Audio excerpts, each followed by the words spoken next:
Hello student, कैसे हो? उम्मीद करती हूँ आप अच्छे होंगे। सीटेट की तैयारी स्टार्ट कर दी होगी मेरे साथ ही। आज देखो स्टूडेंट, मैं आज आपके लिए आज से सीटेट की क्लास स्टार्ट करने जा रही हूँ और अपने 120 प्लस का टारगेट लेके चल रहे हैं कि 120 प्लस अपने सीटेट में लाएंगे। और सभी बच्चे, जो भी बच्चा मेरे से जुड़ के तैयारी करेगा उसके 90 प्लस तो आराम से आएंगे, लेकिन 120 प्लस का अपने टारगेट लेके चले हैं। मैं आपको यहाँ पे सारे सब्जेक्ट करवाऊंगी। पेपर फर्स्ट की बात करूँ तो मैं complete subject plus MCQ plus PYQ भी करवाऊंगी, रिकॉर्ड और लाइव के माध्यम से। तो आप चैनल पे पहली बार आए हो तो चैनल को लाइक शेयर सब्सक्राइब जरूर करोगे बच्चों, ताकि जैसे ही क्लास में डाल दूं आपको तुरंत नोटिफिकेशन मिल जाए और आप बिना किसी देरी के अपनी तैयारी स्टार्ट कर सको। आज से मैं आपकी क्लास स्टार्ट कर रही हूँ। और अपनी सीडीपी की आपको पता है, वो तो मेरे सभी सीडीपी सभी टेट में सेम होता है, वो मैंने ऑलरेडी स्टार्ट कर रखी है थ्योरी की क्लास, वो आप जाके देख सकते हो। आज अपने ईवीएस की क्लास स्टार्ट कर रहे हैं। सीटेट का पेपर फर्स्ट जो देने वाले हैं उनके लिए बहुत इंपॉर्टेंट क्लास होगी। ये नोट्स बच्चों, जब मैंने खुद ने सीटेट पास किया था तब मैंने हैंड रिटन नोट्स बनाए थे, और ये कोई नोट्स ज़्यादा पुराने नहीं हैं। ये फरवरी 2026 का जो एग्ज़ाम हुआ था तब मैंने खुद से हाथ से बनाए थे। NCERT book plus pedagogy complete मैंने सारे नोट्स खुद ने बनाए थे। वही नोट्स मैंने खुद का भी अच्छा पास हुआ पेपर, सिर्फ 10-15 दिन पढ़ के मैंने पास किया था। तो वही नोट्स मैं आपको पढ़ा रही हूँ और मुझे 100% उम्मीद है कि आप भी नोट्स को पढ़ के आराम से पास ही नहीं बल्कि 120 प्लस का टारगेट अचीव करोगे इस बार सितंबर वाली सीटेट में। तो चलो अब अपने ईवीएस की क्लास अपनी स्टार्ट कर लेते हैं। आज अपनी पहली क्लास है। आज अपने पौधों वाला जो आपके 6 थीम हैं उसमें एक थीम है पौधा। तो पौधों वाला अपना स्टार्ट कर रहे हैं। आपको पता है अपनी 6 थीम है, 4 उप थीम हैं। अपने सारों को 10 एक दिन में कवर कर लेंगे, आराम से करेंगे। पहली बार अपनी थ्योरी पढ़ेंगे, उसके बाद अपने एमसीक्यू पीवाईक्यू करेंगे। चलो अब अपने स्टार्ट कर लेते हैं पुष्प से। तो पुष्प फूलों के प्रजनन अंग होते हैं। फूल क्या होते हैं? पौधों के प्रजनन अंग होते हैं। मतलब पौधों से क्या बनते हैं? फूल बनते हैं और उनके प्रजनन अंग होते हैं। पुष्प 2 प्रकार के होते हैं, एक लिंगी और उभयलिंगी। एक लिंगी और उभयलिंगी। एक लिंगी में क्या होता है बच्चों? जब केवल एक पुकेसर पुरुष या स्त्री के मादा प्रजनन अंग हो, सिर्फ उसमें या तो एक पुरुष हो या फिर एक मादा हो, वो क्या होता है? एक लिंगी पुष्प होता है, जैसे पपीता, खजूर, मक्का, तरबूज, साइकस। अब उभयलिंगी की बात करें कि उभयलिंगी मतलब उभयनिष्ठ हो, दोनों ही हो। इसमें लिखा है नर व मादा प्रजनन अंग संरचना दतूरा, गुड़हल, गुलाब, मतलब दोनों ही हो। इनके एग्जाम्पल भी दिए हैं, दतूरा, गुड़हल, गुलाब। फूल के भाग, तो फूल के भाग कौन कौन से होते हैं? बाह्यदल, पंखुड़ी, पुकेसर, स्त्री केसर, पराग। ये क्या होते हैं? फूल के भाग। अब अपने से पूछ लेता है सीटेट में कि पेड़ से क्या बनता है? झाड़ियों के उदाहरण बताओ, बेल के उदाहरण बताओ। तो अपने ये एक बार इनके उदाहरण पढ़ेंगे। तो पेड़ों पर क्या लगता है? गुलमोहर और कदम। पेड़ों पर क्या लगता है? गुलमोहर और कदम। झाड़ियों की बात करूं तो गुलाब और गुड़हल क्या लगते हैं? झाड़ियों पे लगते हैं। बेल पर क्या लगती है? चंपा और रात रानी। पानी के पौधों की बात करूं तो कमल और कुमुदनी पानी में जो होता है, कीचड़ या पानी में ही उगते हैं ये कमल वगैरह। रात में लगने वाले होते हैं रात की रानी और पमेली, चमेली। दिन में खिलते हैं, रात में बंद हो जाती है। ये सूरजमुखी होती है जो दिन में तो खिलती है और रात को वो मुरझा जाती है। आंखें बंद करके भी खुशबू पहचाने। ये कौन कौन से पुष्प हैं? तो आपके गुलाब हैं, चमेली है, गेंदा है। जो किसी खास महीने में खिलते हो तो राजनीगंधा है और मोगरा है। फूल नहीं होते जिनके सिर्फ, तो वो मनी प्लांट है, इसके कभी फूल नहीं होते। जो साल भर खिलते रहते हैं, गुलाब और गुड़हल। दवाइयों में इसके हैं गुलाब और गुड़हल। फूलों से भी रंग, गुलदावरी, जीनिया और गेंदा। ये तो क्या थे? इनके एग्जाम्पल थे, ठीक है, पुष्प के। अब अपने नेक्स्ट पेज की तरफ चलेंगे। अब इनमें से आपके सी टेट में हर बार क्वेश्चन पूछा गया है इस टॉपिक से, ठीक है, कि पौधों का वह भाग जिसे हम खाते हैं। ये सी टेट हर बार भर भर के क्वेश्चन पूछता है कि पौधे का वह भाग जिसे हम खाते हैं, जड़, तना, पत्ती, बीज, फूल, ये चीज़ें हम खाते हैं। अपने कहा नहीं मैम हम तो जड़ नहीं खाते। अरे जड़ जिन चीज़ों की जड़ होती है वो फल अपने खाते हैं, वो पौधे अपने उन पौधों का भाग अपने खाते हैं। जैसे जड़ है, अपने जड़ सिर्फ तो नहीं खाते पौधे की, लेकिन जड़ मूली और गाजर की क्या होती है, जड़ होती है। चुकंदर की क्या होती है, जड़ होती है। टेपियोका, शकरकंदी, इन सब की क्या होती है, जड़ होती है। और इन चीज़ों को अपने खाते नहीं है, खाते हैं। तो खाते हैं तो इसका मतलब हो गया पौधे का भाग जो जड़ है वो हमने खा लिया। उसके बाद होता है तना। अब पूछ लेता है शीट में कि तने वाली, ऐसे आपको दे देगा 4 ऑप्शन कि तने वाली बताओ। तो तना है आलू, प्याज, अदरक, लहसुन, गन्ना, कमल, इंठल, इन सब के क्या होता है, तना होता है। पत्ती वाली बात करूँ, धनिया के पत्ती होती है, पत्ता गोभी की पत्ती होती है, अरबी के पत्ती होती है, पालक के पत्ती होती है, कड़ी पत्ता के पत्ती होती है। बीज की बात करूँ तो चना, बाजरा, सरसों, गेहूँ, धान, हरी मटर, बीज। फूल की बात करूँ तो सहजन, केला, कचनार के क्या होते हैं, फूल उतरते हैं। ये अपनी नॉर्मल बेसिक जानकारी थी जो आपको मैंने बता दी। अब अपने बात करें, इनमें से क्वेश्चन बहुत आते हैं, आप मेरी बात को नोट कर लीजिएगा। निफेंथिस, अब मैं आपको पौधों के प्रकार है अलग अलग, क्रोटोन, निफेंथिस, अलग अलग पौधे हैं उनके बारे में बताऊंगी। इनमें से भर भर के क्वेश्चन आप सीटेट के PYQ उठा लेना, भर भर के क्वेश्चन पूछे। एक बार अपने थ्योरी करें, फिर मैं आपको PYQ कराऊंगी विद प्रूफ की देखो ये मैंने थ्योरी करवाई थी और ये PYQ यहाँ से छपा हुआ है। तो आप निपेंथिस के बारे में बात करें तो निपेंथिस नामक पौधा इंडोनेशिया, ऑस्ट्रेलिया, भारत के मेघालय में पाया जाता है। मतलब कि आपसे पूछा गया है कि निपेंथिस नामक पौधा कहाँ पाया जाता है, सीटेट का PYQ क्वेश्चन है ये। तो इंडोनेशिया, ऑस्ट्रेलिया, भारत के कहाँ, मेघालय में पाया जाता है। यह पौधा कीड़े मकोड़े और छोटे जीवों का शिकार करता है। ये पौधा क्या करता है, कीड़े मकोड़े और जो छोटे जीव होते हैं उनको अंदर फंसा के ये शिकार करता है। यह पौधा लंबे घड़े जैसा दिखता है, ये लंबे घड़े जैसा गोल गोल दिखता है, जिसके ऊपरी पत्ती का ढक्कन लगा होता है, ऊपर पत्ती का ढक्कन होता है, उसके खुशबू निकलती है और वो खुशबू निकालता है। जैसे कीड़े मकोड़े उसके अंदर खुशबू लेने जाते हैं तो वैसे ही वो उसके अंदर क्या होते हैं, फंस जाते हैं। घटपर्णी पौधा, इसको घटपर्णी पौधा भी कहा जाता है। ये अन्य कीटभक्षी पौधे हैं, ड्रोसेरा या सनड्यूज, डायोनिया, सेरोसेनिया, यूट्रिकुलेरिया, ये अन्य के उन्होंने उदाहरण दिया है। तो निफेंथिस में अगर मैं आपको बताऊं साथ साथ में थ्योरी के साथ साथ में कि पिछली बार पूछा गया था सीटेट की PYQ उठाना, आप उसमें पूछा गया है कि निफेंथिस नामक पौधा कहाँ पाया जाता है, मेघालय में कहाँ पाया जाता है, तो इन्होंने दे दिया इंडोनेशिया, ऑस्ट्रेलिया, भारत में पाया जाता है। फिर इन्होंने पूछा कि ऐसा कौन सा पौधा है जो लंबा घड़ा जैसा होता है। ये कहावतें सी देते हैं पहेलियां सी और आपको पहचान करनी पड़ती है ऑप्शन में से कौन सा पौधा है जो लंबे घड़े जैसा दिखता है, जिसके ऊपर पत्ती के ढक्कन लगा होता है और खुशबू निकलती है, जैसे कीड़े उसके अंदर जाते हैं तो कीड़े मकोड़े उसके अंदर फंस जाते हैं, तो वो निफेंथिस नामक पौधा है। तो ये आपको समझ आ गया निफेंथिस का। अब अपने अगले पे चलते हैं। अगला अपना है क्रोटोन पौधे। ये पौधे ढंग से पढ़ लेना, आज मेरे साथ आपको सीटेट में मिलेंगे क्वेश्चन इनमें से, क्योंकि आपका ये चैप्टर EVS में दिया हुआ है और मैंने ये नोट्स NCERT बुक से बनाए हैं, जो तीसरी चौथी पांचवी की CBSE NCERT को मानता है बहुत ज़्यादा। तो NCERT में से आपकी थ्योरी बनाई है मैंने, आपको बिल्कुल भी स्किप मत करना, लास्ट तक देखना। पहली क्लास देखोगे तो आपको सच में मज़ा आ जाएगा पढ़ने में कि मैम आपने बहुत अच्छे और इजी भाषा में समझाया है। अब अपने बात कर लेते हैं क्रोटोन पौधे की। तो क्रोटोन पौधे के बारे में बात करें तो जमीन के बारे में उसकी दशा को बताते हैं या सिग्नल दे देते हैं। ये क्वेश्चन मैं आपको बताऊं तो बहुत बार आया कि ऐसा कौन सा पौधा है जो जमीन की दशा को बताता है, तो ये क्रोटोन पौधा है जो जमीन की सूखी नमी को बता देता है कि जमीन मतलब कि जमीन की सारी मतलब बायो दे देता है। अगर जमीन में कुछ हलचल हो रही है, जमीन नरम हो रही है, तो ये सब बता देता है।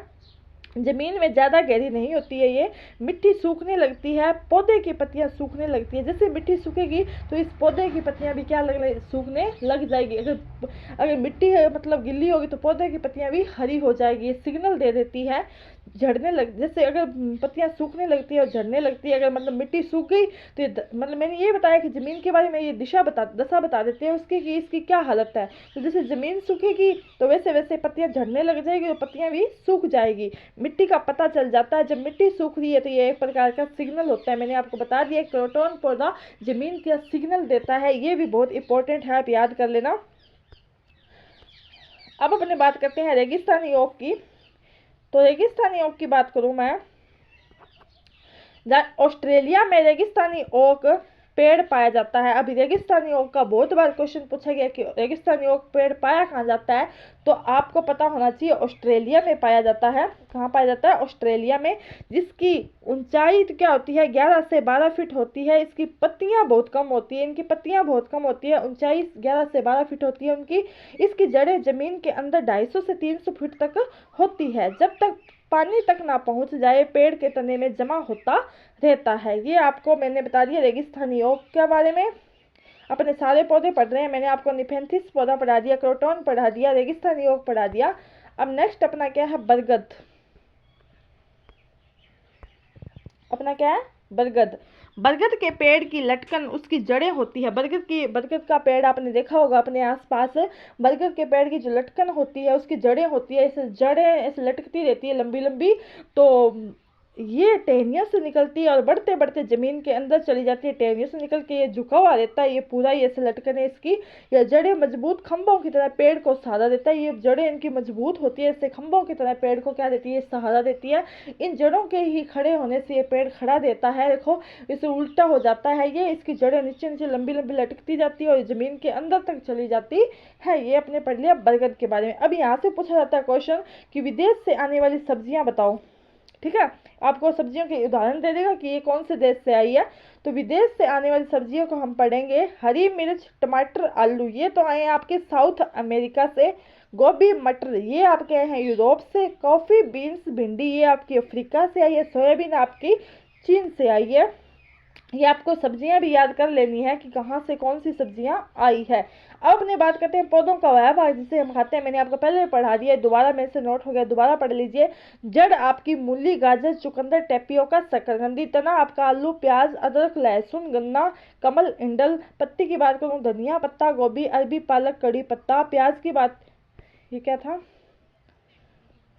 चना। बीज की बात करूं तो चना, बाजरा, सरसों, गेहूं, धान, हरी मटर के बीज।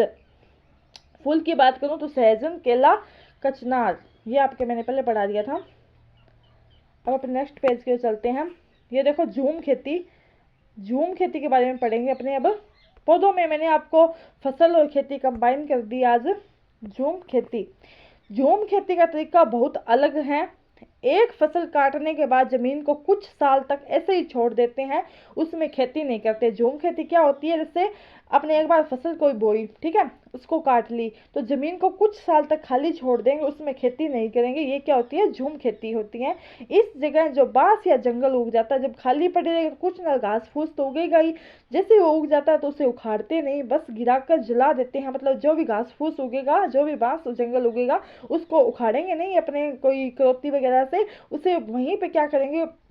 गिराकर जला देंगे। वहीं पे उसकी राख होगी, वो जमीन में खाद का काम, राख होती है वो जमीन में खाद का काम करेगी। और स्थानांतरण कृषि, इसी को अपने क्या कह देते हैं? स्थानांतरित कृषि भी कह देते हैं।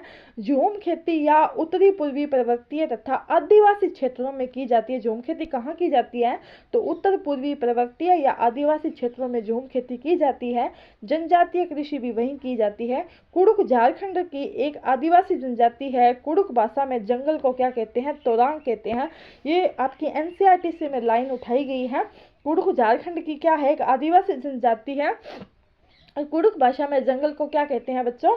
तोरांग कहते हैं। अब अपने जंगल के बारे में पढ़ लेते हैं। तो जंगल अधिकार कानून 2007 के अनुसार जो लोग 25 साल से जंगलों में एक जगह पर रह रहे हैं तो उन्हें यह कानून अधिकार देते हैं। अगर कोई 25 साल से उसी जंगल में रह रहा है तो उन्हें वो हटाया नहीं जा सकता, उन्हें वहीं रहने दिया जाएगा। ये नियम है 2007 के अनुसार। तो उन्हें यह कानून अधिकार देते हैं कि वह इस जगह पर चाहें वह उगा सकते हैं, जो उनकी इच्छा होगी वह उगाएंगे, उन्हें हटाया नहीं जाएगा। जंगल संरक्षण, ग्राम सभा, खानों की खुदाई, बांधों के निर्माण से जंगल खत्म हो रहे हैं तो इन्हें बचाया जाएगा। ये मेरा हो गया जंगल वाला। अब अपने बात करते हैं खेजड़ी वर्ष और प्याज की फसल। और बस फसल तक करेंगे अपने कि कौन सी फसल कहाँ बोई जाती है, फिर आपका ये चैप्टर खत्म हो जाएगा। तो खेजड़ी वृक्ष, ये भी बहुत बार पूछा गया है सीटेट में। 1731 ईस्वी में राजस्थान के जोधपुर में अमृता देवी बिश्नोई ने खेजड़ी गांव में खेजड़ी वृक्ष को बचाने के लिए 363 महिला और पुरुष के साथ समय का भी बलिदान कर दिया। ये कहानी आपने बहुत सुनी होगी और एनसीईआरटी में भी छपी है। ये 1731 ईस्वी में राजस्थान के जोधपुर में अमृता देवी बिश्नोई थी, जिसने खेजड़ी वृक्ष को बचाने के लिए अपने सर तक कटा दिए। 369 महिला और पुरुष के साथ खुद का भी बलिदान दे दिया, जिसमें उसकी लड़कियां भी थी, बहुत सारे थे जिन्होंने बलिदान दे दिया। भारत सरकार ने उनके सम्मान में अमृता देवी वन्य जीव संरक्षण राष्ट्रीय पुरस्कार क्या दिया, उनको दिया। वृक्ष की छाल दवा के लिए, देखो खेजड़ी वृक्ष की जो छाल है वो दवा के लिए यूज होती है। इसकी लकड़ी में कीड़ा नहीं लगता। एक सीटेट में पूछा गया था कि कौन सी लकड़ी है जिसको कीड़ा नहीं लगता, तो खेजड़ी और नीम और बबूल की लकड़ी ऐसी होती है जिनको कभी भी कीड़ा नहीं लगता है। ये मैंने एग्जाम्पल भी दिए, आप देख लेना कि इनकी लकड़ी को कीड़ा नहीं लगता। इसकी फलियों की सब्जी बनती है। पेड़ व जानवर हमारे बिना रह सकते हैं, पर इसके बिना पेड़ व जानवर हमारे बिना रह सकते हैं, पर हम इनके बिना नहीं। ये बुजुर्गों ने कथन भी दिया था। ठीक है।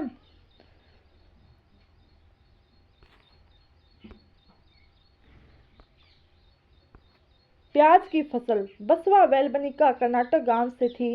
जुलाई महीने में क्या है, प्याज उगाया जाता है, ये भी याद रखना। सबसे अब प्याज की फसल की स्टेप क्या है उगाने के, तो ये बहुत बार पूछा गया है, तो स्टेप आपको याद रखने हैं। सबसे पहले मिट्टी की गुड़ाई करेंगे, फिर बीज को बोएंगे, फिर खरपतवार को उठाएंगे, फिर प्याज को उखाड़ कर बाहर लाएंगे, फिर प्याज के ऊपर की सूखी पत्तियों को काटेंगे। तो ये क्या है, इसकी स्टेप है, आपको याद रखने हैं इनको क्रम के अनुसार। ये मैं थोड़ा सा लास्ट में ये और बता देती हूँ।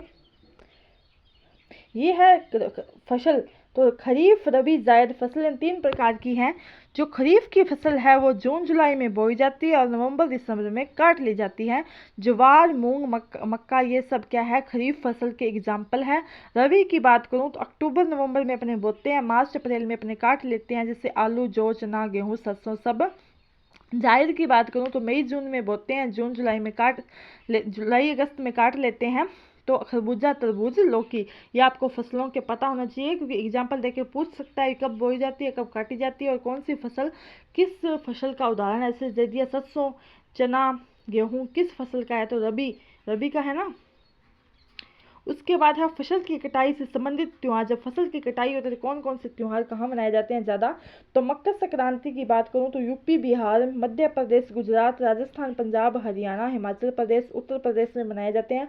बिहू की बात करूँ तो असम में मनाया जाता है। ये नोट कर लेना कि बिहू का त्यौहार कहाँ मनाया जाता है, ये आप नोट कर लीजिए अभी कि बिहू का त्यौहार कहाँ मनाया जाता है, ये तुरंत नोट कर लीजिए। विसाखी का 13-14 अप्रैल को विसाखी मनाई जाती है और पंजाब हरियाणा में ज़्यादातर मनाई जाती है। लोहड़ी की बात करूँ तो पंजाब में ज़्यादा मनाई जाती है। पूर्व विशु की करूँ तो केरल में, नवा वर्षा की करूँ तो बंगाल में, गुड़ी पड़वा की करूँ तो महाराष्ट्र में, पोंगल की करूँ तो तमिलनाडु में, सरहुल की करूँ तो झारखंड में, बंगाला की करूँ तो मेघालय में। वैसे तो ये सारी इंपॉर्टेंट है, लेकिन आपको मकर संक्रांति बिहू लोहड़ी और वैसाखी को ज़्यादा इंपॉर्टेंट देना है, एनसीईआरटी में बहुत ज़्यादा है दिया हुआ इनका।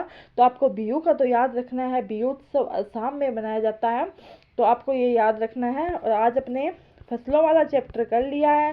देखो तो आप आई होप आपको फसलों वाला कर लिया, पौधों वाला कर लिया और बीच में खेती को भी ले लिया, मतलब कि अपने। तो आज अपना पौधों वाला टॉपिक हो चुका है, पुष्प वाला हो चुका है। आई होप आपको क्लास अच्छी लगी होगी। आज अपनी पहली क्लास थी। आप मेरे को कमेंट जरूर करना बच्चों कि आपको ये थ्योरी की क्लास मेरी कैसी लगी, सीटेट की जो ईवीएस की थी।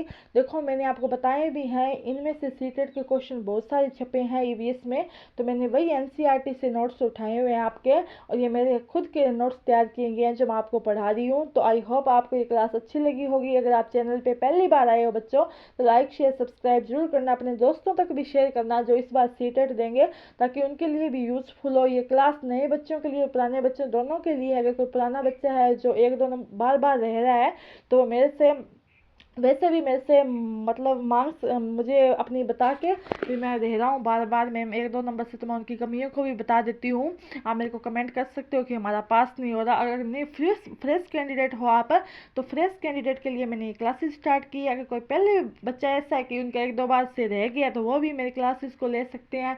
और जो भी चैनल पर आया है वो अपने दोस्तों तक भी शेयर तो जरूर करेगा ही, क्योंकि उनको पता है कि अब अपने को अकेला का फ़ायदा नहीं होना चाहिए, अपने दोस्तों का भी फ़ायदा होना चाहिए। बिल्कुल फ्री में क्लासेस है, आपको तो सिर्फ शेयर ही करनी है। और आप अगर मेरे को ऐसे मोटिवेट करोगे तो मैं आपके लिए डेली क्लासेस लाऊंगी, ताकि मुझे भी पता चले कि मैं बच्चों के लिए इतनी मेहनत करी